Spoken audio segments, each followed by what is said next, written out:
Phase 1. Universal science has determined that space itself is approximately 14 billion years old, or 10 billion years older than the planet that has cultivated our evolution.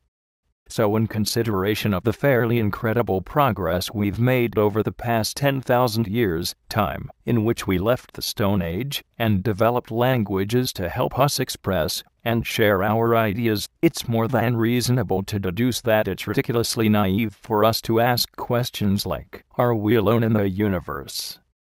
Our inquisitive nature and problem-solving abilities would seem to suggest that more realistic questions for us to contemplate would be whether or not simple math shows that there might be as many advanced species in space as there are different kinds of insects on Earth. If our arrival at the precipice of a deserved and effective age of space exploration poses any kind of threat to the other advanced civilizations in the universe, because mammals of our size carry about 30 diseases around with us, or whether our advancement interests these other intelligent peoples enough for them to pay attention to our evolution. We also need to consider if the lack of extraterrestrial intervention on matters that threaten our entire existence, such as world wars with nasty gazes, and even more deplorable holocausts, the mutually assured destruction that existed during the nuclear frenzy of our Cold War, or our increasingly degraded environment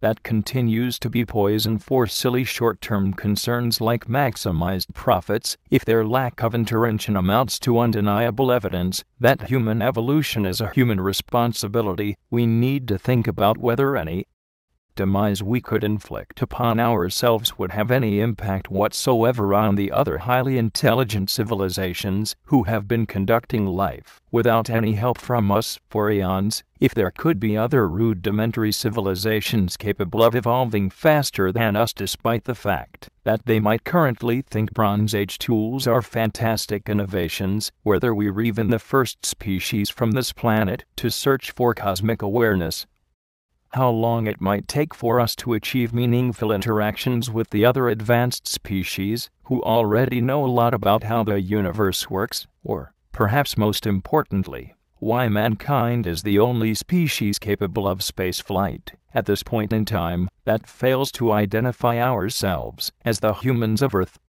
Conclusions that can be directly drawn from the above. 1. Our destiny is ours to determine for ourselves because mankind is the only species that deserves to decide whether we reach social consciousness deserving of interactions with the other relevant species in the cosmos, or if we succumb to any kind of self-inflicted extinction that would relegate us to the status of galactic failures and historic footnotes. 2. Racism, nationalism, sexism, elitism, and every other misconception we use to separate ourselves only serve to weaken our unity, and hence our survivability. All of this garbage prevents us from evolving at a rate more deserving of our intelligence, and diminishes our collective potential on a daily basis. 3. War is the opposite of intelligent evolution, and prevents us from achieving at a more respectable level by denying what might be possible through cooperation, while we fight ourselves over the limited resources that are around us or the inconsequential lies that promote little more than the expansion of empires or protection of tyrants and gangsters, drug dealers and warlords, money moguls and power brokers. 4. Unity and cooperation can go a long way towards developing any senses of belonging, self-worth and achievement that could be cultivated among everyone as we participate in deciding our future and guiding our survivability. My name is Tino Fuentes, and I ain't afraid of shit. My name is Trisha, and I'm not afraid of shit. I'm all red Totorojo, and I ain't scared of shit. My name is Samantha, and I ain't afraid of shit. My name is Josh, and I'm not afraid of shit. I'm Tara Jill, and I ain't afraid of shit. I'm Ray from Maine, and I ain't afraid of shit. I ain't afraid of shit.